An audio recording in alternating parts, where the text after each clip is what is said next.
Itu namanya epitop. Ya, jadi bagian terkecil dari sistem kekebalan tubuh yang bukan ya, nggak ada ya, nggak ada tulisan epitop ya. Di sini nggak ada epitop ya definisinya. Ya udah, berarti. Jadi epitop itu adalah bagian terkecil dari suatu antigen. Antigen itu tentunya kan ada di dalam virus ya, ada dari di virus gitu ya. Baik itu di permukaan ya. Contohnya nanti di sini nih. Ya dia bisa di sini ya protein itu kan. Antigen itu sebenarnya bisa dalam hal ya yang sering kita bahas adalah proteinnya. Tapi sebenarnya gula pun itu bisa jadi antigen seperti vaksin konjugat yang kemarin kita bahas ya. Ya. Nah, kita bisa lihat bahwa di sini yang namanya antibodi di sini tidak menempel semeluruhnya di permukaan protein ini kan yang biru. Dia pada bagian tertentu.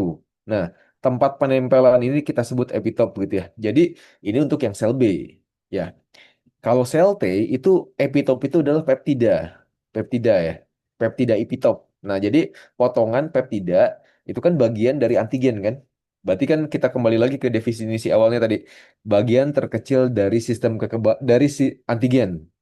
Bagian terkecil dari antigen yang dikenali oleh sistem kekebalan tubuh. Nah, ketika dikenali, dia kemudian akan membangkitkan respon kekebalan tubuh kan. Ya, ketika dikenali ya, itu kan bangkit. Apa yang bangkit? Contohnya seperti sel T, dia berubah menjadi helper T cell atau killer T cell. Itu kan dia bangkit. B cell. Kemudian B cell reseptornya ini bangkit ya, jadi mature. Jadi spesifik terhadap antigen. Ya, pada epitop tersebut ya. Nah, spesifik dia ngenalinnya itu aja, ciri itu aja, ya. Itu maksudnya bangkit ya. Jadi bagian terkecil atau bagian minimal dari suatu antigen yang mampu membangkitkan respon kekebalan tubuh itu namanya epitop. Sudah cukup jelas ya? Ya, oke. Jelas, Pak. Nah, oke. Nah, jadi kenapa memetakan epitop itu penting tadi karena itu bagian minimal. Jadi tidak bagian semuanya ya. Tidak semua bagian itu dikenali oleh sistem kekebalan tubuh. Makanya kita ini kita fokusnya ke epitop gitu ya. Ya, makanya ada namanya epitop based vaccine ya. Meskipun dulu saya tahun 2010-an sangat pro sekali dengan epitop based vaccine. Ya artinya potongan jadi benar-benar harus epitopnya gitu ya. Tapi seiring berjalannya waktu sekarang berubah pandangan juga. Kalau saya dulu berpikirnya, wah ini berarti vaksin berbasis epitop nih. Potongan epitopnya itu. Tapi sebenarnya itu tidak sederhana itu juga ketika kita eh, hanya menampilkan epitop. Ya kan tadi bagian terkecil dari sistem kekebalan tubuh yang mampu bagian terkecil dari suatu antigen yang mampu membangkitkan respon kekebalan tubuh. Ya, bagian terkecil dari antigen. Tapi tidak sesederhana itu bagian terkecilnya. Ya, ada eh, syarat dan ketentuan berlakunya ya. Sehingga untuk mewujudkan vaksin berbasis epitop itu sudah penelitian sudah lama ya, dari tahun 80-an. Ya, itu basis epitop sudah 80-an lah ya. Sampai sekarang belum ada yang eh, rilis ya vaksin berbasis epitop itu. Ya, jadi belum ada. Jadi pandangan saya sekarang epitop itu memang eksis ya di epitop di apa di antigen. Epitop itu bisa bermacam-macam. Jadi posisi saya menempatkan imunoinformatik sekarang ini untuk yang epitop prediction ini adalah untuk memetakan di protein ini, di antigen ini ada epitop apa saja. Begitu. Ada epitop apa saja. Kemudian meskipun eh, bagus juga sih kalau misalkan kita bisa mengembangkan epitope based vaccine ya, yang benar-benar itu kita bisa memfokuskan respon kekebalan tubuh ke situ gitu ya. Tapi itu tantangannya banyak sekali ya. Sehingga untuk sementara ini saya menempatkan immunoinformatics ini untuk ya itu tadi epitope mapping aja dulu. Ya, epitope mapping. Kenapa demikian? Nanti kita lihat. Ya, jadi apa sih ini kata-kata immunoinformatics gitu ya? Apa sih immunoinformatics itu? Ada immuno, ada informatics. Nah, ini dulu pas S3 tuh saya pengennya immunoinformatics gitu ya. Jadi saya 2 tahun lebih ngubek-ngubek beginian gitu ya selama S3 tuh.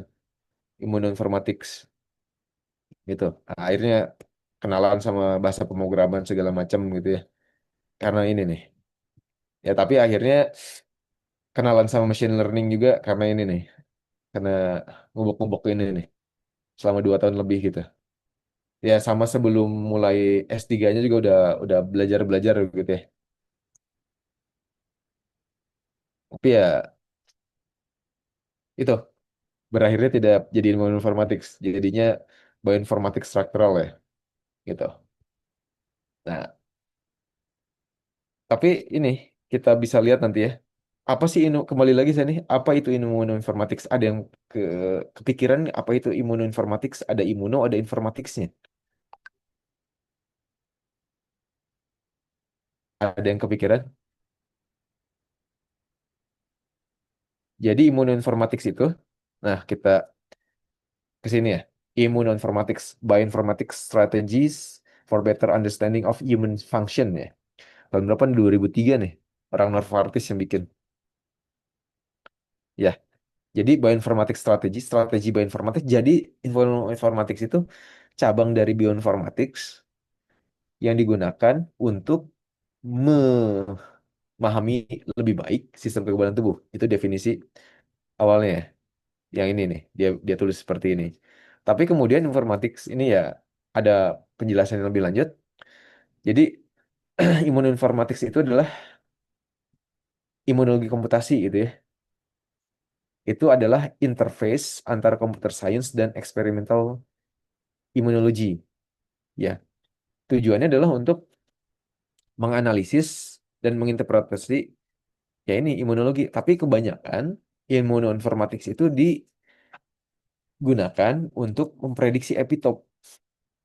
Karena kan dari sekian banyak sequence di antigen itu, ya, contohnya epitope cell T ataupun dari antigen intake antigen tadi, ya, antigen itu tadi, bagian mana yang akan dikenali oleh antibodi, bagian mana akan yang dipotong-potong dan di peptidanya itu menjadi ditampilkan oleh MHC. Itu kan pertanyaannya, makanya banyak fokus adalah ke sini immunoinformatics tuh, epitope prediction, ya, ya. Jadi immunoinformatics itu interface antara computer science dan experimental immunology, ya, yang digunakan untuk menganalisis dan menginterpretasi fenomena-fenomena imunologi gitu ya. Dan yang lebih banyak difokuskan adalah ke epitope prediction begitu. Ya. Nah, ini ada apa namanya? Kita bisa lihat ya. Jadi itu mulainya itu tahun 1990 ya. Nah, ini ada IMGT ya, Immunogenetic Database di sini ya. Ya, Immunoinformatics. Jadi di sini ada database-nya tentang eh, sek sequence-nya dari antibody, ya semua immunoglobulin ada di sini gitu ya.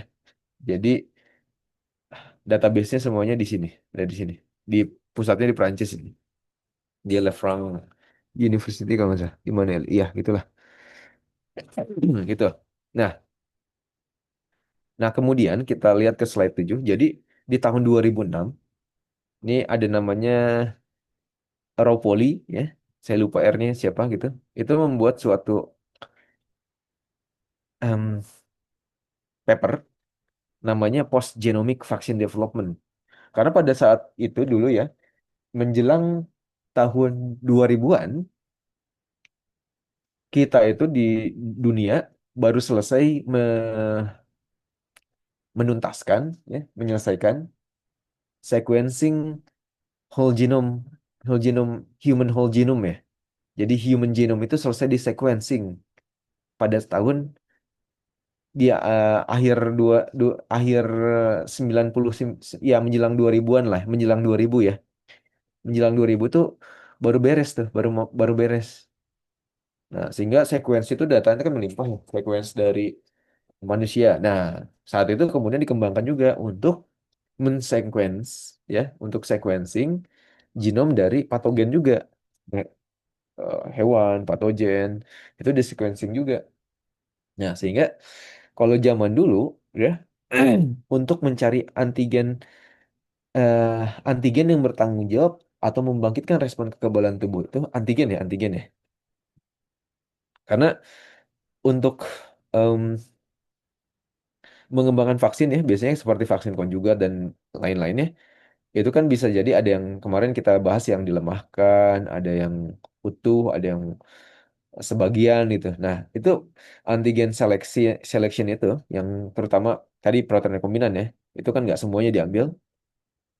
Itu harus dipilih dulu nih antigen yang bertanggung jawab atau yang membangkitkan respon kekebalan tubuh atau memberikan proteksi ya. Ketika tubuh kita kenal epitop dari antigen itu, ya, ketika tubuh kita mengenali epitop dari antigen tersebut, kita bisa membangkitkan respon kekebalan yang protektif. Cuma pertanyaannya antigen yang mana gitu. Sehingga kita tidak usah pakai em, seluruh antigen ya. Nah, tahun 1880-an itu semuanya kan dikultivasi. Kemudian perlu 5 sampai 15 tahun mungkin lebih lagi untuk memvalidasi dan menyeleksi antigen yang bertanggung jawab tadi. Sehingga nanti diperoleh vaksin gitu ya. Nah, ketika di tahun 2000 ini genome based approach mulai di sini, itu kan banyak informasi ya. Makanya di sini kita sebut nih presentnya itu tahun ini ya 2006 kan. Nah, pada saat itu ya reverse vaccinology. Kenapa namanya reverse vaccinology? Karena memang dimulainya kan dari tingkat genom. Ya, kalau kita lihat ingat kembali dogma sentral kan dari DNA, RNA, protein kan. Seperti itu. Makanya ketika kita mulai dari genom, makanya kita bilang reverse. Reverse kan balik ya, kembali gitu ya, dibalik gitu ya, dari awal, dari DNA gitu ya. Jadi kita menganalisisnya dari DNA, makanya disebut reverse vaccinology. Ya. Nah, kalau yang di sini ada pan genome approach, artinya kita tadi menggunakan beberapa sequence alignment gitu ya. Jadi ada banyak genom dari varian-varian seperti COVID kemarin ya. Itu kita sebut pan genome approach karena banyak ya. Pan itu kan lebar banyak ya. Pan pan itu ya banyak gitu, nggak satu. Pan genome approach. Nah, ini juga kira-kira sebenarnya 1 sampai 2 tahun untuk bisa antigen selection dan validation. Kalau yang ini tentunya harus dimurnikan dulu ininya.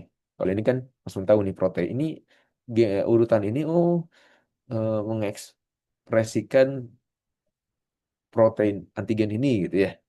Di ini dulu estimasinya 1 sampai 2 tahun meskipun bisa aja lebih gitu ya. Itu baru ah, kita bisa mendapatkan vaksin.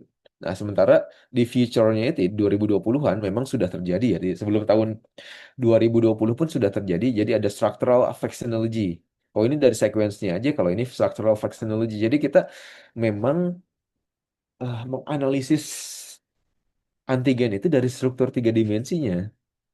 Ya, dari struktur 3 dimensinya. Yang seperti saya minta itu masuknya ke structural vaccinology sebenarnya jadinya. Ya, kita mapping itu ya ke 3 dimensinya. Jadi menentukan antigen, ya struktur antigen, ya, penentuan struktur antigen dan setelah struktur antigen ditentukan, kita bisa menganalisisnya, kemudian bisa melakukan merancang secara rasional ya. Berarti secara rasional ya logis gitu ya. Ya, desain rasional. Nah, secara logis ini tuh bagian yang ini nih. Karena dia misalkan epitop sel B berarti harus terpapar keluar gitu ya. Nah, ini target epitop. Berarti kalau yang di dalam itu ya belum tentu pasti tidak bisa diakses oleh antibody begitu. Sampai sini bisa diikuti ya? Atau masih pusing, masih bingung? di slide ini. Oke. Halo, halo, halo. Kalau dari saya masih aman, Pak. Oh, yang lain gimana? Insya Allah masih aman, Pak. Oke, saya Aman, saya Pak. saya tanya Andreas ah. Nah, halo Pak, saya baru mau bilang belum aman. Gimana Andreas? Coba apa yang Andreas tangkap dari apa yang saya omongin tadi?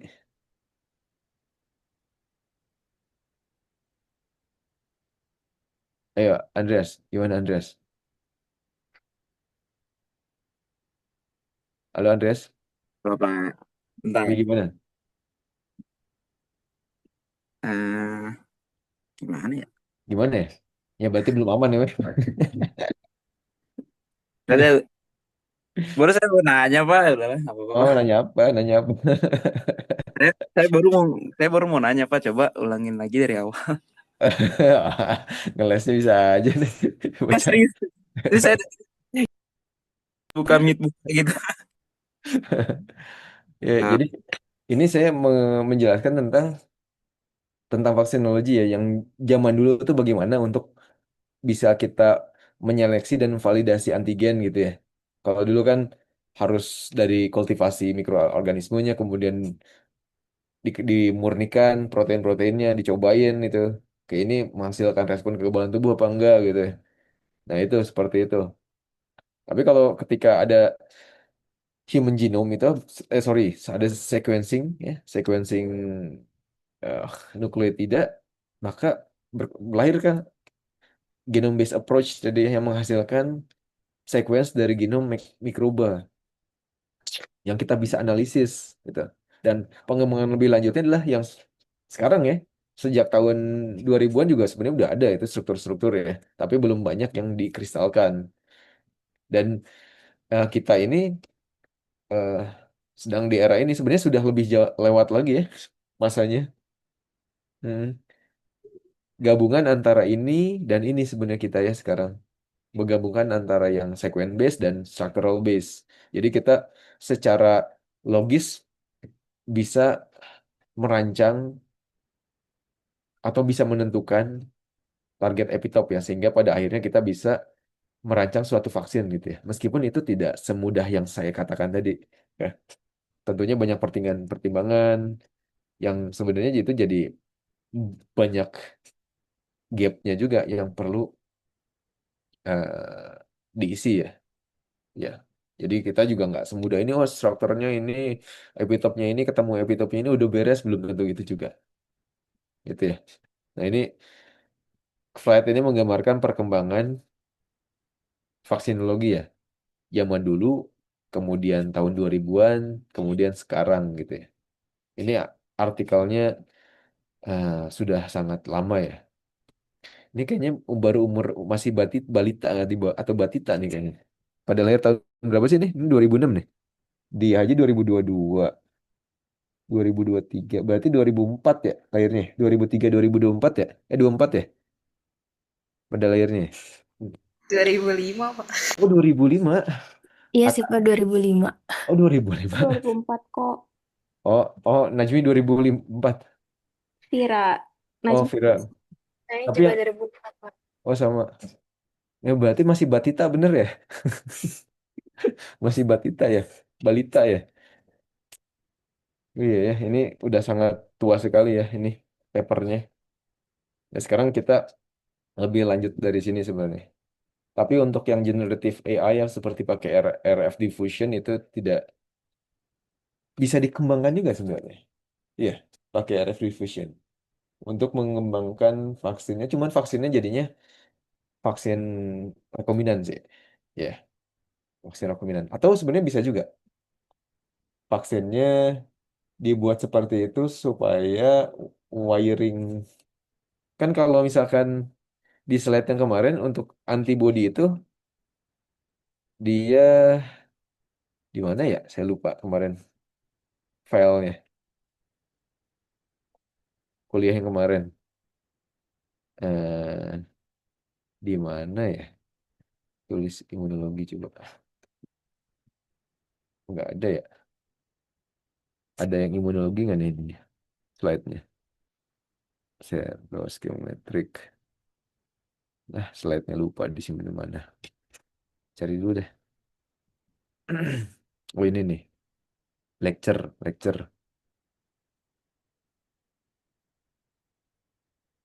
Nah ini. Nah, kalau kita lihat di bawah nih, ya. Nah, yang ini kita lihat kan nih, antibody itu nempel. Ini salah juga sih gambarnya, nggak bener juga ya.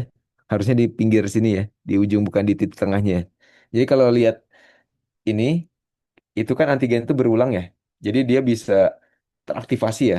Yang independen kan kita dulu belajar ya, bahwa B cell itu bisa teraktivasi independen tanpa kehadiran T helper T cell ketika ada pengulangan epitop begitu.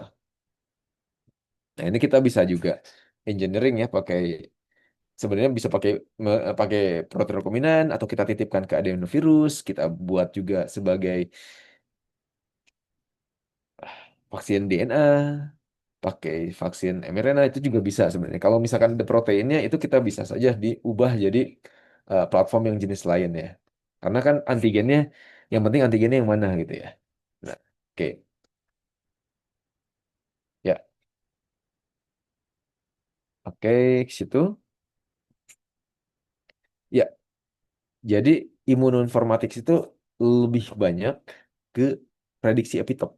Karena tadi dipandang penting, kenapa? Karena dia bagian minimal yang mampu membangkitkan respon kekebalan tubuh. Gitu. Oke, sekarang kita ke B-cell epitop ya. Ini seri ini ya, saya review kembali, refresh kembali ya pembahasan kita sebelumnya. Bahwa yang namanya B-cell itu kan akan surveillance di luar. Ya, di luar ya. Makanya gambarnya di sini, I attack and father outside the cells, katanya. Kalau T-cell, dalam hal ini, adalah killer T-cell, I attack infected cells ya. Harusnya saya kasih gambar ini ya kali ya. T-cell, sama enggak ya? Manga apa kartun tuh? Nah ini ya kayaknya. Bagus nih. Killer T-cell nih. Oke ini nih kayaknya kill gitu ya. Kalau B-cell gimana B-cell? Oh B-cell nih. Oh B-cellnya begini ya. Nggak oke. Ya itulah ini ya. Killer T-cell. Tapi nggak ngebunuh juga nih. Ininya. Ya ini antibody kan nih. Dia bawa antibody nih. Nah ini. Ya dia bawa antibody nih. Bentukannya kayak antibody nih. Kayak antibody kan Y dia. Begitulah. Ya. Ya, jadi dia bunuh sel yang terinfeksi. Kalau jadi nggak clean nih, jadi nggak clean. Kalau B-cell itu yang surveillance di luar, satpam yang di luar. Kalau ini yang infeksi, kalau ada maling masuk rumah gitu ya, masuk sel. Tuh. Nah, ini kita review lagi. Ah, ini ternyata gambar yang saya cari-cari waktu dulu ya. Ya, ini kita mulai lagi, review lagi ke sini. Bahwa kalau misalkan awalnya kan yang namanya B-cell itu punya reseptor B-cell reseptor kan. Awalnya dia nggak apa namanya nggak fit dengan antigennya. Antigennya ini segitiga gitu ya. Tapi kemudian dia mengalami clonal selection kan. Sorry ya clonal selection ya. Dia bikin sayembara lah ibaratnya ya. Bikin sayembara lewat kemarin recommendation itu somatic recommendation tadi ya. Ada apa namanya gene rearrangement yang VDG itu kemarin ya yang VDG sehingga dihasilkanlah banyak klonal ya klonal atau klon-klon gitu ya. Klon-klon dari B-cell ini ya. Ada banyak yang masih naif tadi. Bentuknya macam-macam. Ada yang mungkin berubah jadi bulat. Ini ya intinya B reseptornya berubah gitu. Ya, karena tadi ada somatic rearrangement tadi apa? Somatic hypermutation tadi ya. Berubah-ubah kemudian akhirnya nanti ada seleksi ya. Seleksinya ada proses ujiannya gitu ya. Yuk, kamu tes ke antigen ini.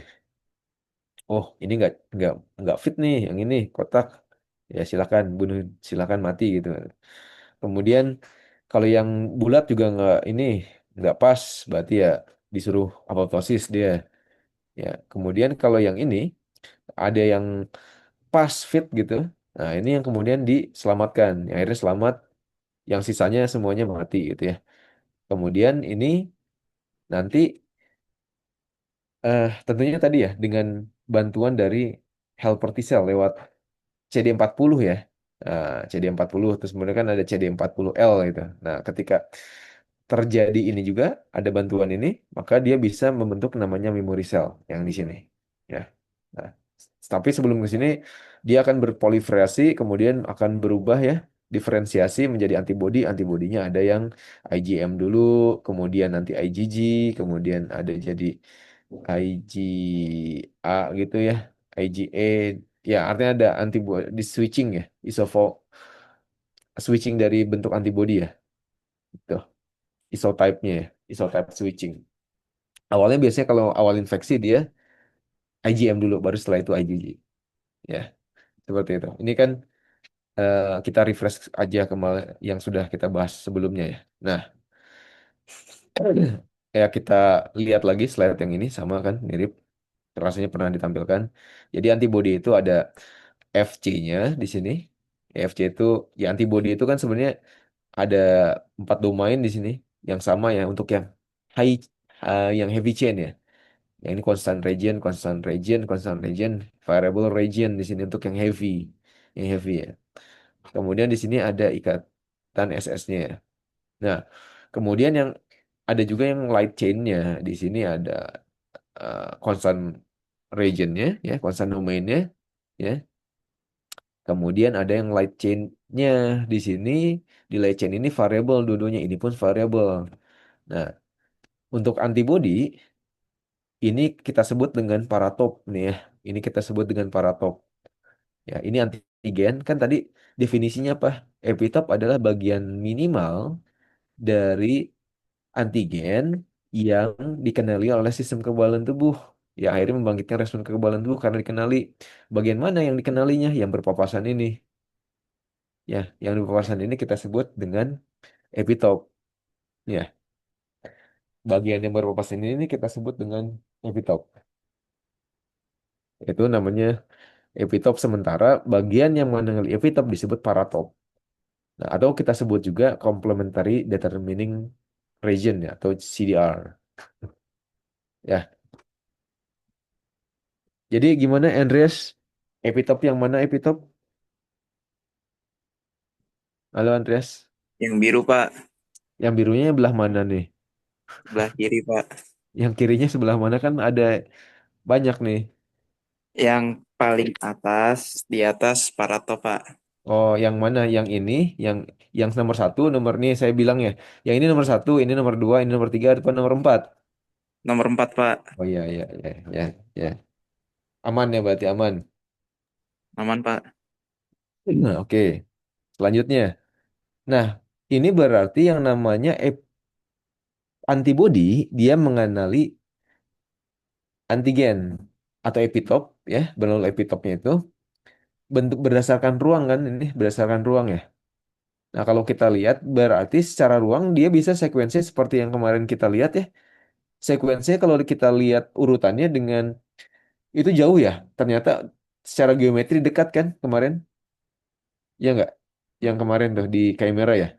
Kita coba mapping, ternyata tadinya jauh tuh 28 ketemu di 400 apa kalau nggak salah ya. Ternyata 28 dan 400 tuh secara geometri dekat gitu.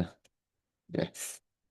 Nah, jadi kalau kita lihat di sini ada epitopnya itu yang linear ya, yang linear karena memang secara geometri kebetulan dia eh, dikenali gitu semuanya ya, semua sequence ini. Maka kita sebut linear epitop.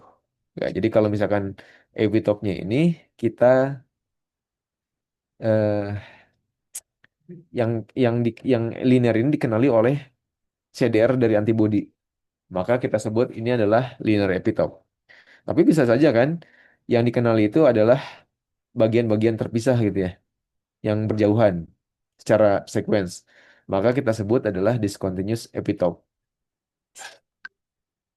Ya, cukup ini kan, cukup paham ya bedanya linear epitope sama discontinue ya. Kalau ini kan continuous ya berarti urutannya berurutan. Kalau ini urutannya ya discontinue ya, dia segmented jadinya kan. Secara secara urutan dia tidak berkelanjutan itu urutannya. Ada yang misalkan 1 2 5 7 gitu ya. Urutannya seperti itu. Kemudian dari 5 7 12 15 misalkan. Itu yang discontinuous anti epitope ya, discontinuous epitope. Nah, kemudian untuk B-cell epitope, karena yang namanya B-cell epitope itu ya tentunya akan dideteksi oleh antibodi dan antibodi itu berkeliarannya di luar sel, ya dia tidak beraksi di dalam sel, dia bagian surveillance ya, ya kan tadi I attack invader outside the cells katanya, I attack invaders outside the cell, ya dia apa namanya, dia inspeksinya, surveillance-nya, ya namanya apa tuh? Monitornya, atau apa tadi saya mau bilangnya, cases scambling gitu ya di luar, ya dia ngawasinnya yang bagian luar. Nah, jadi antibody itu kan tidak di dalam sel, tapi dia bentuk surveillance ya di luar sel. Oleh karena itu, karena dia hanya bisa mengakses yang di luar sel, maka B cell epitope itu tentunya secara logikanya, secara logisnya adalah protein yang terekspresi di luar. Ya, protein yang terekspresi di luar ya. B cell epitope may be exposed part of surface protein. Nah, jadi sudah masuk surface protein, kan tidak semua bagian dari surface protein itu terpapar ya. Seperti halnya ini yang di tengahnya kan tidak terpapar. Bagiannya ini ada yang ngumpet nih di tengah nih yang merah. Ya, ada yang ngumpet di sini. Ini juga ada yang ngumpet kan bagiannya. Itu tidak terjangkau oleh antibodi. Berarti secara logikanya, oh itu bukan. Itu rasanya tidak akan di sana gitu. Ya, jadi ini ciri-cirinya ya. Jadi logisnya seperti itu. Kemudian ini juga ada paper ya yang mengusulkan bahwa epitop itu biasanya ya dicirikan dengan residu-residu yang polar dan aromatik. Nah, ini contohnya adalah ini struktur variable region ya. Di sini variable region, ini constant region bagian atas tadi. Bagian yang di sini nih. Nah, ya bagian yang ini. Itu adalah, nah ini yang hijau itu apa tadi? Hijau, warna hijau. Hijaunya tuh light chain. Jadi ini adalah light chain. Nah, ini heavy chainnya. Nah, dia di sini kan ada beberapa bagian yang ini ya bermuatan nih. Kalau merah berarti dia -1, negatif kalau Hb. Negatif nol ini ya, negatif lah. Kalau yang positif dia biru gitu. Nah, jadi kita bisa lihat kan dia memang menempelnya meskipun ada beberapa ya. Ada kan epitop di umumnya ya nggak saklek gitu. Ya bisa aja kan nggak gitu ya. Nah, dalam hal ini tapi dia nempelnya ada di bagian yang bermuatan ya, polar. Nah, kemudian ada lagi nih, pakai pewarnaan yang aromatic age di sini ya. Kita bisa lihat nih. Jadi yang residunya em, ini ada residu aromatik ya, aromatik nih. Ada yang age banyak kan ya, face-nya juga ada nih. Nah, jadi di sini tuh ada residu aromatik nih. Nah, biasanya antibody itu nempel di daerah situ. Gitu. Biasanya gitu ya. Nah, umumnya, tapi tidak semua bagian dari ini tuh mungkin epitop begitu ya. Tapi ketika ada tanda itu bisa jadi itu adalah epitopnya gitu ya. Oke. Jadi dia terpapar, makanya ada algoritma yang menulis ini memprediksi itu dari tingkat keterpaparannya, expose-nya gitu ya. Kemudian ada yang ini juga ini karena tambahan sih ya, tambahan. Nah, jadi ini ada apa namanya?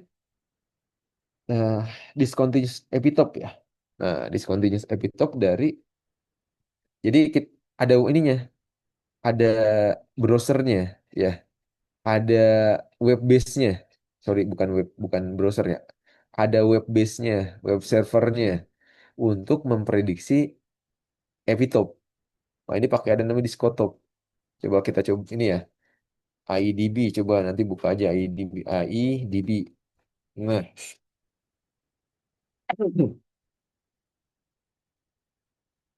IDB. Nah, IDB ini kita punya tools di sini ada beberapa ya. Ada yang bisa kita gunakan untuk, nah ini contohnya MHC kelas 1 tool suite. Nah, immunogenicity, processing, binding, evolution ya. Jadi di sini kita bisa memprediksi epitope sel T di sini. Ya, kita bisa memprediksi epitope sel T di sini. Ya, dengan ini sel T-nya apa? Sel T killer kalau ini MHC kelas 1. Kalau ini MHC kelas 2 berarti helper T cell di sini. Yang B cell-nya adalah yang ini nih. Ya, ini kita ada predict linear B cell epitope, ada yang predict discontinuous B cell epitope. Jadi ada dua di sini. Ada Discotope, Elipro. Kita coba yang Discotope ya. Tapi sebelum ke situ, IDB ini juga kan database. Nah, Immune Epitope Database and Tools. Nah, ini ada database dari misalkan ya, contohnya saya mencari eh, infectiousnya ya di sini. Oh, atau ya namanya hostnya disease-nya namanya SARS ya. SARS CoV tuh ini ya, yang ini yang kedua. Ini ketika kita checklist ini berarti itu yang bisa discontinuous maupun yang discontinuous maupun yang linear gitu ya nanti di sini. Kalau kita ini ya. Kemudian di sini assay-nya juga ada T cell, B cell dan MHC ligand. Jadi ada pengujian-pengujian untuk membuktikan dia apakah terstimulasi ya. Epitope itu akan menstimulasi sel terbentuk akan direkognisi tidak sama sel T dan akhirnya membangkitkan respons sel T atau tidak. Nah, itu pakai checklist saja yang di sini. Nah, ini outcome-nya positif atau negatif gitu ya. Kemudian organismenya ini kita bisa sini ya. Nah, ini kita pakai SARS-CoV ini sudah bisa lah langsung ya ke sini ke disease-nya. Nah, mRNA registration-nya kita bisa any jadi semuanya gitu ya. Kemudian kita bisa any human ya any. Kita ke human aja mungkin ya. Kita search maka ketika kita search dia akan menampilkan data eksperimental di sini. Oh, ada banyak ya epitopnya nih. Kalau yang panjangnya segini aja ini epitop MHC kelas 1 ya. Yang dikenali oleh killer T cell. Ya, coba nanti ya tugasnya lagi, nambah tugasnya. Tugasnya adalah dari hasil ini ya, dari hasil ini tadi ya, dari hasil ini silakan untuk memapping nih epitop ini ya di di mana? Di struktur tiga dimensi tadi ya. Silakan. Pilih saja yang spike ya. Pilih saja yang spike ini. Ini juga bisa kok di screening jadi spike ya. Jadi kita pilihnya di sini antigennya spike ya, spike protein. Nah, cuman organismenya berarti SARS, COVID, CoV-2 ya. Nah, ini mau yang mana tadi nih? Baru ada yang mana nih? Ya udah yang kemarin kan turunan yang mikron ya. Ya udah ini aja. Itu. Kemudian atau mau yang Wuhan sama yang SARS biar bisa ini SARS-CoV-2 nih ya. Ini kayaknya yang original nih, yang ini ya. Misalkan yang Omicron kan nanti dulu lah yang itu karena biar gampang nanti mappingnya. Antigennya spike ya, spike blue ini SARS-CoV-2 ya. Nah, Berarti nanti kita akan mendapatkan data seperti ini. Ya, di sini ada yang ini semuanya epitop kelas satu ya. Oh, gitu. Ini epitopnya ya, antigennya. Ada antigennya ini ya, SARS. Nah, ini di sini ada namanya T-cell assay. T-cell assay ini ada epitopnya. Jadi bisa di mapping nanti di situ ya. Jadi kalau ini bukan prediksi ya, ini berdasarkan hasil eksperimen. Ya, kemudian ada B-cell-nya juga, B-cell assay berarti urutan ini adalah epitop sudah confirm gitu dari eksperimental. Ya, nah ini adalah MHC-nya, legendasenya kosong ya. Nah, ya tidak apa-apa. Tapi setidaknya kita punya ini deh, T-cell-nya, ya, assay-nya. Nah, epitopnya di sini mungkin. Nah, epitopnya ini, antigen assay-nya ini. Nah, ini juga ada reseptornya tapi nggak usah. Ini alfa beta semua kan, mayoritas ya. Nah, oke, ini rantai CDR dari T-cell-nya ya, B-cell reseptor. Tapi kita fokusnya di sini saja. Silakan mapping nanti di sini. Mapping di sini, ya. Silakan mapping di sini nih. Ya, silakan bagi-bagi tugas saja. Bagian yang mana yang ini. Andreas sendirian ya, tetap sendirian Andreas. Aman ya, aman. Pak. Gimana Andreas? Ya tadi saya nyoba-nyoba yang Bapak Eh, yang di Gimana? hasilnya kok yang kedua nggak keluar ya Pak ya? Yang Yang mana? ada Ulang lagi, coba ke home. ya Nah, ini semuanya ya positif. Kita ngambilnya positif. Ini juga. ya Organismenya SARS, harus SARS-CoV-2. Ya, yang ini atas. Ya, yang Wuhan ini ya. Kalau nggak ada apa-apa berarti kemungkinan ini adalah yang Wuhan. oke. Kemudian kan kita fokusnya kemarin ke Spike ya. Spike ini. Oke. Ini semuanya ini aja. Udah gitu juga cukup sebenarnya. Baik yang mana Pak? Glikoprotein. Ya, ya udahlah, hostnya human lah. Atau ini juga nggak apa-apa. Gitu ya. Biar Oke. banyak. Atau mau milih human juga boleh gitu ya. Yang human. Kemudian kita search. Disease-nya Pak? Hah? Oh, disease-nya ini. Ya, edisiusnya bisa bisa ini karena kan dia udah langsung ke Oh, antigen ya, antigen dan virusnya ya. Jadi bisa ini saja, nggak apa-apa. Tuh. Nah ini yang uh, hostnya manusia ya di sini. Antigennya ada dua, ini satu ya, spike juga sih itu. AC-nya nih, ya. MHC ligannya banyak kan nih.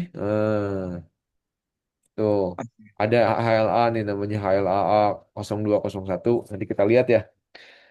Ya, Gitu ya. Ini bisa di-download juga, diekspor ya. Nanti dapat tabel yang banyak. Ini masing-masing bisa di-download. Ya, diekspor result nih. Oke, tadi ini kan ya antigennya ini, antigennya. Oh, yang ini ya berarti. Ini kan include positive assay Homo sapiens ya, ya ini nih. Yang kedua ini ya, jadinya pakainya. Oke, ini yang eksperimental. Ya. Ah, gini aja deh. Najmi sama Atta mau pilih yang T apa yang B? Saya sama atas sekelompok Pak jadinya. Enggak, pisah. Oh, saya yang bisa nih boleh. Bisa ya, bisa. Saya yang di.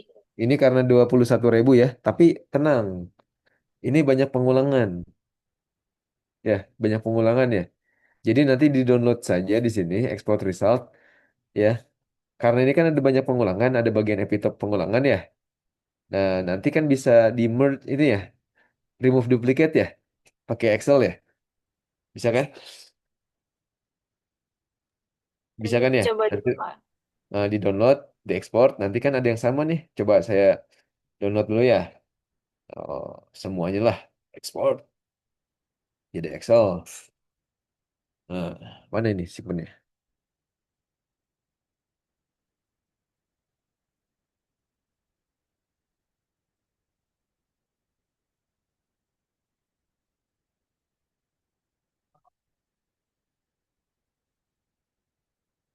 Lama ya, berarti gede ya. Itu cuma yang, ah, coba ini mana imunologi, siapa T-cell? Oke, T-cell.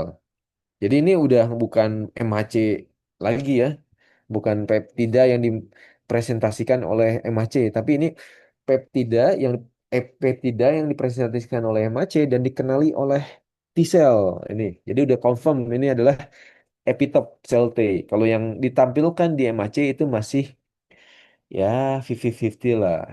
Itu antara dihiraukan antara tidak gitu ya. Jadi sebenarnya kita kalau masih di sini ya banyak kan nanti yang metode prediksi di sini itu masih nongkrong di sini saja banyak kan. Ya belum sampai di sel saya kebanyakan. Ya kita coba lihat nih banyak nih banyak bener ya. Tapi kita lihat ada epitop nanti. Nah epitop nih epitopnya kan rasanya ada yang sama.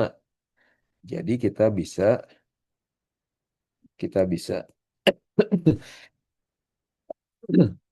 eh oh, banyak sekali nih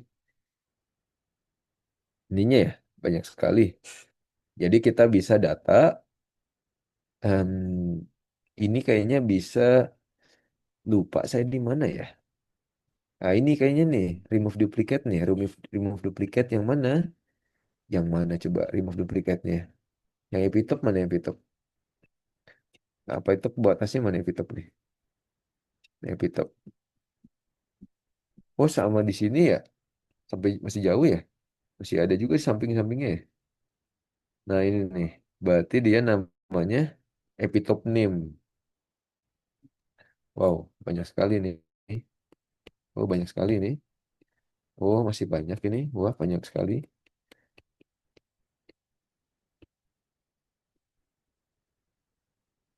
Ya. Nah, kita lihat nih. Dia ke epitopnya tuh mana tuh epitop? Di epitop banyak sih beberapa apa beberapa kolom di isinya epitop. Oh ini ada yang kosong-kosong ya. Berarti yang isinya penuh di sini aja nih. Nih, nah ini esainya banyak sekali nih. Nah ini aja nih yang lengkap nih kayaknya nih. Oh lengkap ya. Banyak pengulangan juga.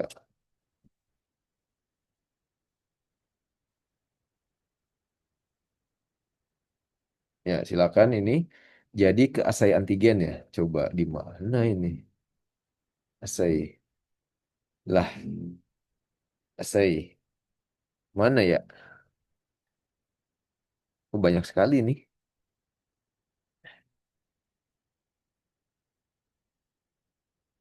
Eh, gimana nih? Ah, oh, jadi kita bisa ini ya. Oke. Ini kita kolomnya apa berapa nanti? Lah, lupa dia. Saya lupa nih. Yang ini kan yang L ya? L lengkap nggak L? Oh, L lengkap. Yang L aja ya, yang L. Nah, ini ada helper, ada killer ya di sini. Nanti kita bisa lihat. Oh, banyak kan? Ya, confirm lah ya. Coba kita lihat ke bawah. 6 ribuan. Oke, sip. Berarti dia L ya. Remove yang L. Nah, remove yang L. Yang L. Mana L? Nah, kolom L ya. Remove. Duplikatnya banyak ya. Cuman 1.700 bukan cuma ya. Banyak ini. Banyak sekali. Banyak sekali ternyata yang L. Nah, jadi dari sini kita bisa dapat ya, jadi lebih sedikit lah ya. Tuh ada banyak ya di sini. Ada 1.700 jadi totalnya. yang pixel ya. Yang pixel jauh tentunya nanti jadi lebih sedikit gitu. Ya, nanti tolong di mapping ya di situ ya, di mapping. Cuman ini ya eh tedious juga ya. Di sini yang pakai oh,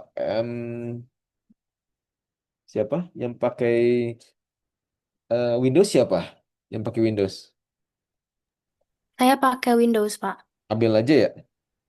Kayaknya Saya juga sih. Natania juga Atau sama ya, Andreas. Andreas ya. Waduh. Oh, Najmi sama Adele nanti buatnya di Discovery Studio ya. Nanti kita ketemu lagi deh tentang Discovery Studio bagaimana pakainya. Saya juga di sini nggak ada Discovery Studio. Nanti pakai Discovery Studio aja lebih mudah untuk ininya seleksinya. Ya pakai Discovery Studio. Nanti ini ada banyak ya. Tedious sekali nih. Hmm, Gimana ya? Biar cepat ya nanti. eh Kan ada seribuan ya. Yang siapa? Yang Najmi kan yang bisa ya Najmi ya. Iya benar Pak. Nah, ini yang Ata nih sama yang Ata nih banyak nih. Banyak 1.700 nih. Bisa nggak tidur nanti Ata. Sama siapa tadi grupnya? Ya, antara Abel sama ini ya. Bisa nggak tidur nanti. Ini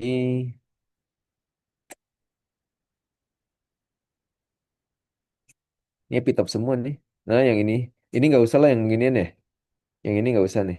Karena kan nggak jelas juga ya ini. Apa ini? Ini nggak usah. Jadi ya berkurangnya cuma seuprit ya ini.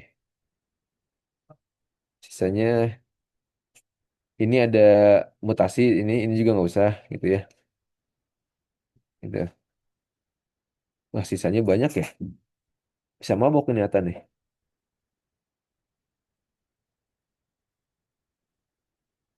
Sama ini sendirian 1.700 bisa mabok ya. Nggak diminam, nggak diminimalkan aja, Pak. Bukan mabuk lagi tuh, Pak. Ini bisa terkapar nanti. Lebih berat daripada nge-lab kayaknya nanti. Um, am. Bapak sebenarnya mau mau nanya, Pak. Ya, Itu mappingnya di Chimera juga. jangan di Chimera nanti lebih repot. Kalau di Chimera tuh repot. Nanti saya ajarinnya deh pakai Discovery Studio ya. Di mana gitu, Pak? Nah, cuma nanti kalau pakai kamera kan kemarin agak repot ya. Tapi nggak juga Iya, sih. Bisa juga sih. Coba ya, saya praktekkan ya yang ini. Kalau pakai kamera ya. Ah, boleh, Pak. di mana ininya? Ini ya. Bapak mau nanya, Gimana? kalau Discover Studio tuh berarti aplikasi juga, Pak? Aplikasi juga dia. Oke. Yang Aplik lebih gampang Lebih user friendly sih itu Discover Discovery Studio Studio ya, Pak? dibandingkan kamera. Oke, Pak. Kameranya agak tidak tidak ini agak kurang. Coba kita aja coba ya, kita coba nih. Kita coba kan ini kemudian kemudian mana nih? Tools sequence. Sequence satu aja. Show. Nah, ya bisa ding ini. Search coba ya, bisa search ya. Ada ada find, nah find subsequence sequence. Find, paste di sini, apply. Oh di sini tuh, itu ya, di sini. Mana tuh di sini tuh? Kok nggak ada sih? Ini. Nah ini tuh. Oh epitopnya di sini, epitop sel T-nya. Ini sel T helper ya nanti kemungkinan karena panjang sekali. Ya. Nah di sini posisinya. Nanti bisa di grup nggak ya? Sayangnya nggak ada grup nih di sini. Iya nggak ada grup nih di sini sayangnya. Iya di sini nggak ada grup di sini. Hmm, sayangnya nggak ada grup di sini. Nah. Sayang sekali. Select. Apakah ada grup? Tidak ada grup di sini. Name selection apa nih?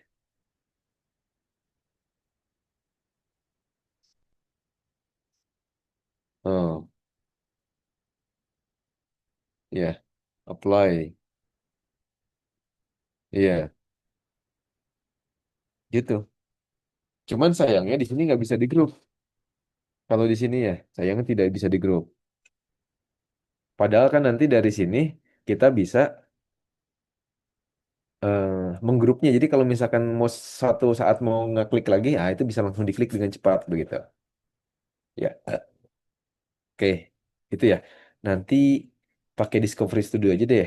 Cuman nanti yang Najmi gimana ngerjakan ya? Kalau pakai Discovery Studio ya, saya bingung nih jadinya. Oh, harus Windows, Pak. Iya, pakai Windows dia di Mac nggak ada. Adanya Windows sama Linux. Saya juga ini nggak bisa ini jadinya pakai karena pakai Mac nggak bisa pakai itu. Em, nggak ada nih ya. Hmm, sayang sekali nih. Nah, nggak ada groupingnya. Di sini nggak ada grupnya. Grouping, grouping.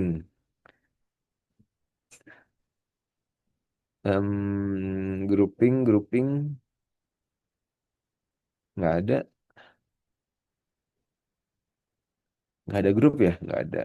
Nggak ada. Ember nggak ada ini. Nggak ada groupingnya sayang ya. Cuman ini nggak ada grouping. Ini warnanya juga bisa sih ini. Kalau mau putih gitu ya. Pakai round ini. Nah kayak gini jelek ya. Saya sukanya yang ini. Nah kayak kartun-kartun gitu. Ya, nih. Sini seperti ini. Jadi posisinya di sini ya.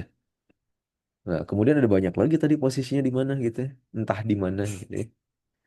Kita lihat epitopnya banyak sekali tadi ya.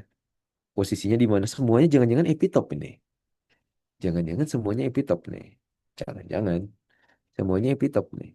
Ya itu ya. Nanti di mapping silakan di mapping. Cuma kalau di Mac yang baru itu ada automate nih, automator, ada agent AI di sini.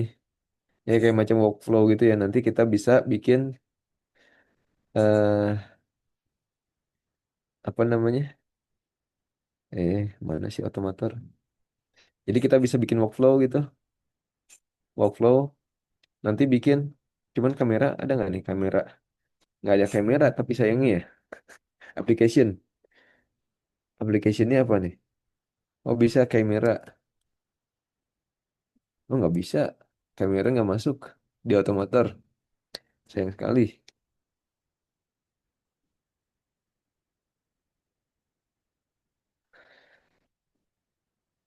Nggak ada ya. Sayang sekali. Sayang sekali tidak bisa disuruh-suruh ini si AI. Automator. Automator bukan AI ding. Ya sayang sekali. Tidak bisa ternyata. Ya berarti wayahna manual. Nah ini seperti ini lagi ada lagi ya. Kita coba. Jadi nanti kalau mau multi selection, select tapi kita ganti modenya jadi append, append ya, append. Apa sih bacanya? Pronounce-nya append tuh. Ya gitulah pokoknya ya. Edit, find subsequence. Nah kita ganti jadi yang baru. Apply. Mana nih? Di mana nih? Ya, mana nih? Nggak ada. Oh ini.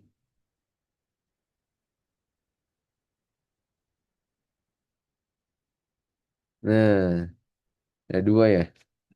Tuh, posisinya di mana nih tadi? Satu lagi di mana tuh?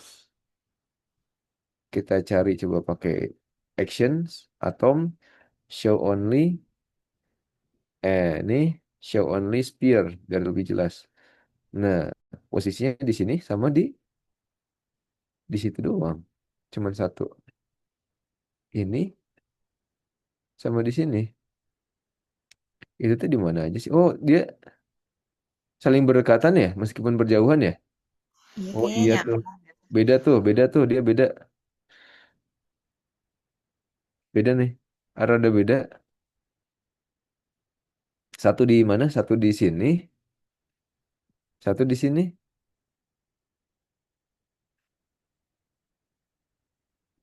Jadi berdekatan dia. Cara geometri ya. Nggak ada lagi kan ya?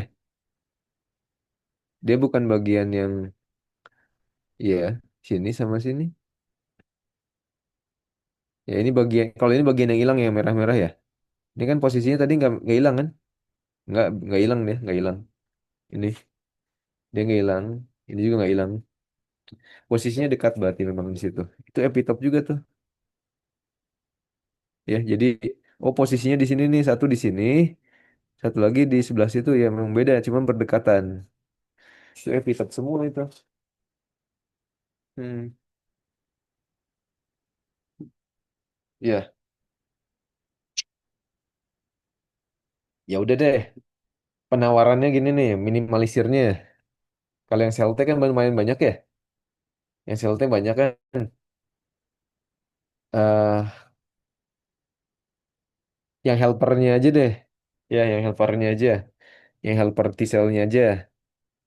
Nah, bagaimana mencari helper T-cell atau enggak? Bagaimana caranya? Caranya lihat dari panjangnya. Itu pertama panjangnya. Ya. Cara tahu panjangnya dari mana nih? Oh, nggak ada length ya. Ada length nggak? Coba kita cari length. Nggak ada length. Hmm. Berarti nggak ada length ya. Terus nggak ada. Nah, ini ada sih cirinya di sini nih. Ini epitop HLA ini yang DRB Deki ini adalah MHC kelas 2. Artinya helper T cell yang akan mengenalinya. Ya. Yang A ini adalah ada tulisan HLA segitu ya. Itu adalah epitop cell T killer. Ya, kalau yang ABC ini HLA ABC itu dia killer T cell yang akan mengenali. Hmm. Nah, oke. Tapi wah rumit juga tuh lihatnya ya. Kalau ada ABC ya udah dari sini aja nih. Dari sini ya contohnya kita tambahkan aja di sini kan kosong mumpung kosong nih. Kita sama dengan ini dikurang ini. Nah, 14 oh epitop cell. Ini apa?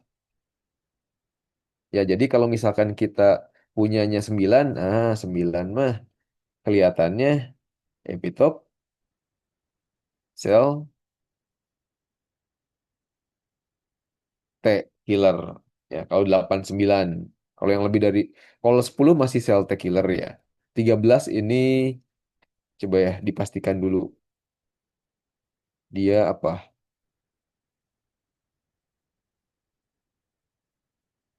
Oh, ini killer ya, killer. Yang 13 masih killer.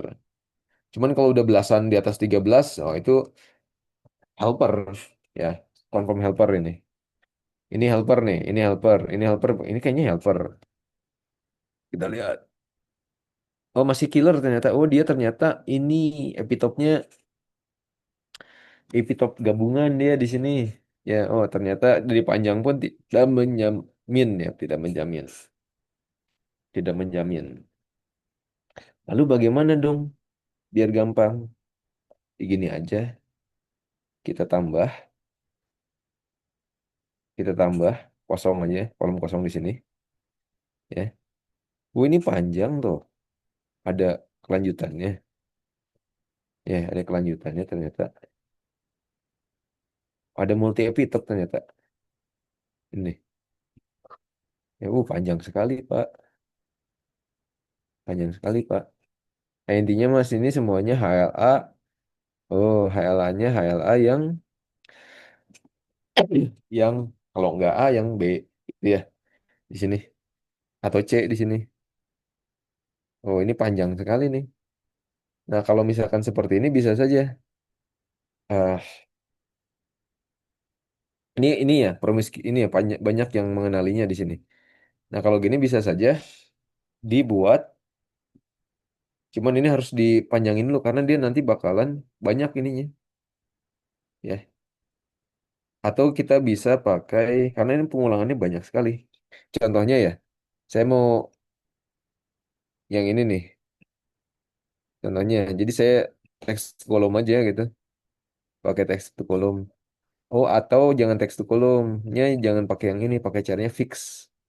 Fix ini nih. Jadi dia fixnya di sini nih panjangnya. Nah, ya ketika ketemu yang DR, nah di sini. Nah, maka dia akan ngepotong kan, ketemunya DRB di sini. Nah, kalau DRB maksudnya berarti nanti bikin aja kode di sini. Kalau yang dia DRB, atau misalkan bisa saja sih, kalau misalkan dia mau mendeteksinya HLA strip A atau B atau C, maka dia killer T cell gitu ya. Jadi bisa pakai pakai fungsi if lah di situ. Nanti bisa dikulik sendiri ya. Bisa sih itu. If ini jaraknya karakter ke satu 2 3 4 kelima gitu ya adalah A atau B atau C. Nah, akan pakai nested if bisa nanti. Gitu. Berarti dia adalah killer T cell, sisanya helper T cell. Itu kalau mau ini ya, mau apa namanya? Mau filtering ya. Jadi nanti akan atau manual juga silakan. Tapi di sini kok hilang ininya. Apakah dia helper atau killer ya? Ini apa sih? Kok N semua? Oh, adaptif ini. Nih, ya. Ya pakainya killer aja ya. Helper aja ya. Nah, ini aja nih mudah nih pakai HLA kelas 2 ya. Ah, kalau udah kelas 2 kelas satu mah lebih enak nih di sini. Cuman tiba-tiba ada tiba-tiba ada yang tidak umum lagi ya, tapi setidaknya lebih memudahkan gitu ya. Ada HLA kelas satu berarti killer. HLA kelas 2 berarti helper. Ya, ini di sini ya bisa filtering dari sini. Jadi tinggal pilih yang kelas 2 saja. Ya, yang kelas 2. Ya, silakan yang kelas 2. Nanti eh, tentunya akan berkurang banyak ya. Yang Bisel juga sama rasanya ya. Dia akan eh, ini kan Bisel itu 21.000 ya. Banyak ya. Ini agak repot sih Bisel ya. Hmm. Ya udah deh bagi-bagi aja ini semuanya. Killer T-cell aja. Killer T-cell. Helper T-cell sama killer T-cell dibagi dua ya ini ya. Lebih sedikit kan tadi ya, 1.000-an ya. Ya, lebih memudahkan gitu ya. Nanti Andreas silahkan pilih yang mana gitu ya. Pilih yang mana. Oke, itu untuk yang mapping epitop ya. Ya nanti dikompromikan saja mau pilihan yang mana gitu ya. Oke, karena ternyata yang itu besar sekali ya. Yang Bisel ya. Nah, oke itu. Nah, kemudian ada fitur lain yang tadi di Skotop. Nah, contohnya ini di Skotop.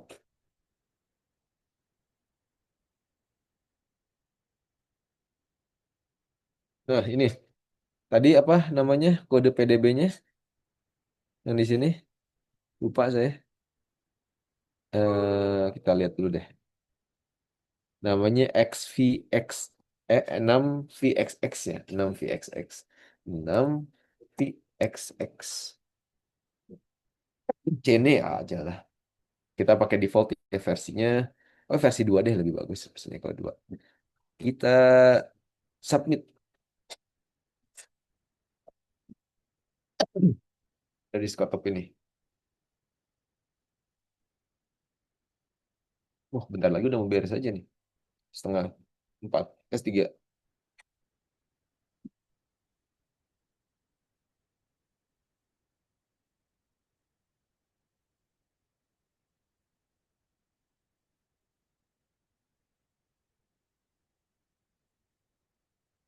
Ya ini dia rumit ya. Nggak bisa di ini juga nih, nggak bisa di grup. Pakai Discovery aja nanti deh. Tadi apa yang ke save? Mana tadi? Mana nih? Nggak ada. Yang ini ya. Tapi di mana? Di mana tapi? Belum, belum. Hilang nggak di mana? Nah? Minta save dia ya. Save-nya tapi di mana?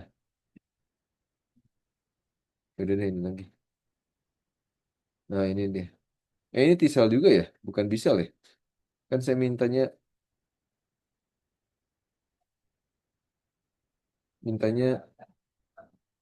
mintanya Tisal. Bisal. Udah nih, ulang lagi deh. Stars, Cov 2, Spike. Nih, search. Bapak saya udah ada sheets-nya Pak, yang B-cell sama T-cells. Oh, ada ya? Saya udah ada, mau dikirim ke Bapak? Oh, nggak apa-apa. Ini aja, saya download aja. Oh, oke Pak. Oke. Masih ya? Yang ini ya? 2000-an ekspor.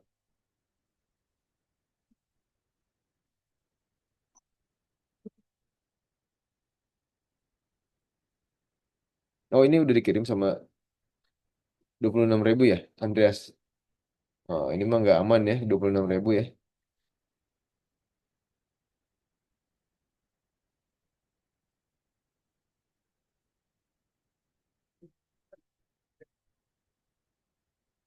Atau boleh deh, biar cepet ke ini aja, ke chat grup ya. Sini aja chat grup. Lama ternyata.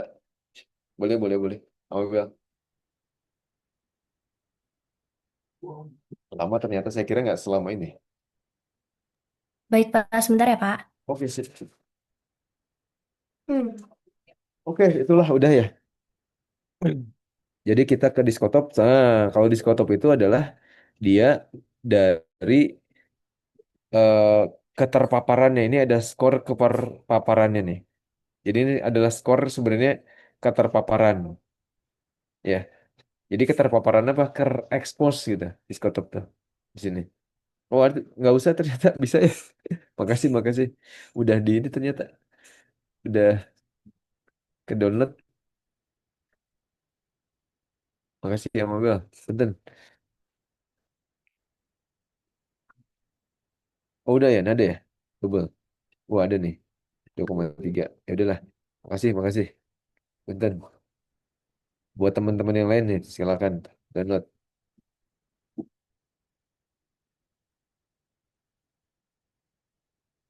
Cuman mana nih ininya, sequence-nya, epitopnya.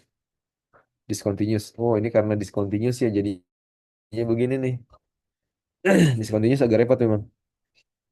Ya, tapi kita bisa juga. Nah, nah, nggak mau ini. Oh, kebanyakan. Ke bawah. Ke bawah sini ya. Sekarang kita buang lagi buang. Buang data. Remove duplicate. Siapa tadi yang mau ini? Siapa tadi yang eh epitopnya yang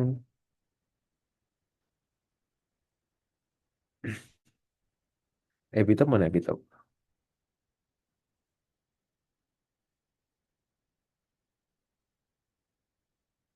Nah, ini nih epitop nih. Jadi L ya, L.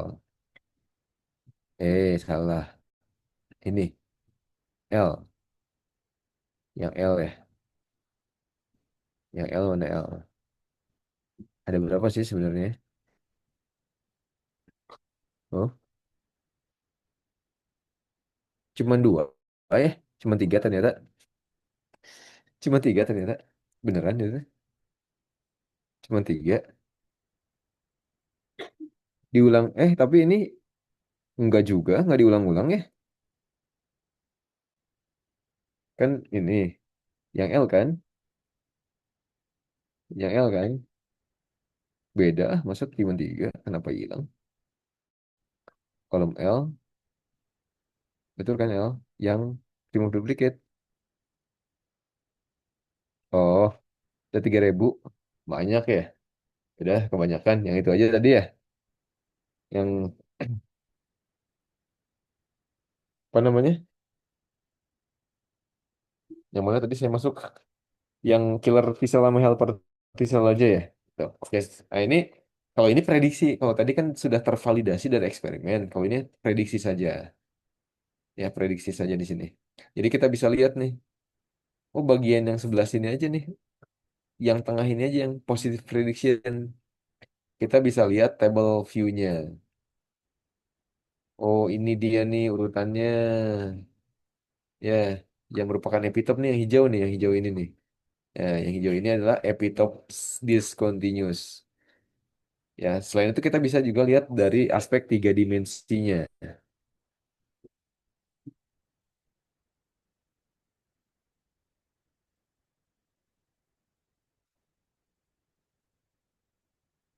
Nah, ini kita bisa lihat di sini. Oh, kok tapi nggak ada apa-apanya. Oh, ininya ada di sini. Nah, jadi ini kita bisa klik cuman satu-satu sayangnya. Cuman sayangnya satu-satu diklik nih. Ini kan discontinuous ya. Sayangnya cuma satu-satu diklik di sini keluar nanti. Ini keluar kok nggak keluar. Nah, itu merah-merah tuh kan keluar. Nah, yang bersama, nah ini tuh, ini yang kita klik tadi tuh, ini, ya ini, oh nggak bisa satu-satu ya dia, gitu. Posisinya seperti ini, di dari sisi, nah ini, cuman repot ya, gini, kita lihatnya yang hijau, kita lihatnya yang hijau, nah ini nih urutannya manual jadi serin, S, K, G, N, ya N, Y, Ki, ya enggak N, asparagen ya, terus L, ini R, ini K, ya, ini D, ini I, gitu ya, urutan asam aminonya begitu. Ya ini, jadi memang berdasarkan ini yang hijau ya tadi ya, hijau oh di bawah ujung juga ada, ya. Tapi memang yang paling tinggi itu probabilitasnya adalah tadi di tengah, di sini. Oh di sini juga ada nih, di ujung sini, sama di sini posisinya, ya. Jadi tidak sebanyak apa yang dihasilkan dari eksperimen ya. Meskipun dari eksperimen sendiri itu ada banyak ya, ada yang lemah, ada yang tidak ininya. Ya, oke itu. Lanjut. Sekarang kita ke sini. Ini ya ini epitop prediction ya, discontinuous tadi ya. Ada lagi yang yang continuous tentunya kalau ada yang continuous. Pakai Elipro. Kalau Elipro bisa dua-duanya, continuous sama discontinuous. Jadi dia pakai algoritmanya ellipsoid dan protrusion. Ya, jadi algoritmanya oke ini nih berdasarkan shape-nya. Jadi protrusion itu kan yang yang ini ya, protrude ya, yang nonjol gitu ya. Yang menonjol. Kemudian clustering residu-residu yang bertetanggaan berdasarkan protrusion index ini. Jadi kan kalau dia protrude gitu ya, kayak menonjol gitu, berarti kan kemungkinan besar dia akan eh, terekspos ya. Itu. Itu saja sih. Logikanya pakai itu ya. Jadi dia pakai protrusion, ya protrusion. Ya. Approximation of the protein shape as ellipsoid. Ya. Kemudian ada ellipsoidnya. Tadi ada yang protrude. Nah, kalau protrude kemungkinan dia adalah, kalau protrude berarti kemungkinan dia terpapar, terekspos. Dan ini adalah kualitasnya ya, performanya dari Elipro keberapa nih? Elipro yang nggak bagus-bagus amat sih ya. Base-nya di sini. Average-nya di sini. Jadi ya dia terbaiknya 0,6 prediksinya, sensitivitasnya ya, recall-nya cuman segitu ya, menebak yang positifnya ya, menebak yang benarnya, kemampuan menebak yang benarnya cuman sampai 0,6 60% tebakannya dia benar. Itu pun yang terbaik ya, tapi rata-ratanya cuman 0,2. Jadi banyak juga makanya Ini ya masih buruk, nggak bagus-bagus amat ya. Tapi ya walaupun nggak bagus, kalau belum ada eksperimennya setidaknya bisa ngebantu gitu ya. Ini gitu. Kemudian selain ini discontinuous, kita juga bisa memprediksi nih toksinnya. Ah, apakah dia punya sifat toksik apa tidak? Nah, kadang memang eh, kayak racun ular itu kan protein juga. Ada protein-protein yang memang bisa bertindak sebagai racun, dia toksik. Jadi ada langkah baiknya kalau misalkan kita mendeteksi dulu ini tuh toksin atau bukan yang tadi ya gitu. Kemudian apakah ada potensi alergenisitas apa tidak? Itu bisa dicek pakai alertop gitu. Kemudian ini yang penting juga, apakah ini mirip dengan protein ada di dalam tubuh kita? Ah, ini yang perlu dicek nih. Jangan sampai ada. Ya pakai belas nih, pakai belas kita bisa belas. Nah, kemudian ini kita bisa melakukan analisis konservasi pakai ini epitope conservation analysis. Lagi-lagi ada di IDB ini gitu. Ya, itu untuk sel B. Jadi workflow-nya ini, workflow-nya. Kemudian ada lagi yang sel T eh, killer ya. Jadi kan sudah dibahas ya ada antigen processing, presentation dan recognition. Nah, ini kita udah bahas kan yang ini udah bahas juga. Nah, ini ya. Jadi sebervariasinya HLA yang di dalam tubuh kita nih sebanyak ini. Coba bayangkan. Dan tidak semua manusia di bumi ini mengekspresikan semuanya. Ya. Jadi kita bisa lihat nih kalau yang di Asia, Indonesia, yang besar itu kalau HLA per H bintang 3101 itu cuma 1%, kurang 1%, kecil sekali. Yang besarnya itu malah HLAA 3303 itu 15%. 15% terekspresi di populasi di Indonesia. Jadi ada artinya tidak semua orang mengekspresikan itu. Kalau kita terlalu dalam hal epitope sel T ya. Nah, ini kalau sel B sih oke-oke aja gitu ya. Kalau sel T, kita bikin vaksinnya terlalu specialized, misalkan restriksi di HLA itu. Nah, lalu gimana nasibnya yang tidak mengekspresikan HLA itu? Dia tidak akan terproteksi. Berarti harus banyak pilihan dong. Wah, itu kan jadi rumit nanti. Makanya sudah tujuan dari epitope screening ini, epitope prediction ini adalah untuk mapping aja. Biarkan sistem kekebalan tubuh kita yang memilih nanti. Kan ada yang bisanya yang mengekspresikan yang HLA tertentu, ada yang tidak gitu. Nanti silahkan untuk HLA itu memilih masing-masing gitu. Dan memilih masing-masing ya dari epitop yang ada yang akan membangkitkan respon kekebalan tubuh. Udah itu aja yang dipilih. Jadi biarkan seperti rumah makan Padang yang sederhana kan itu biasanya dikasih banyak makanan ya tinggal milih nanti gitu. Ya. Atau di prasmanan dia tinggal pilih mana yang suka. Jadi kalau sekarang saya posisinya kalau untuk epitop sel T helper atau killer ya udah pilihkan aja beberapa menu gitu ya. Epitop dari artinya yang di- ditampilkan adalah dalam bentuk antigennya yang memuat epitop. Nah, kita mapping epitop itu untuk pentingnya tadi untuk mau tahu daerah itu tuh ada epitopnya nggak sih? Banyak nggak epitopnya? Gitu. Pertanyaannya lagi, epitopnya conserve apa tidak? Nah, itu kan makanya ada conservation analysis tadi.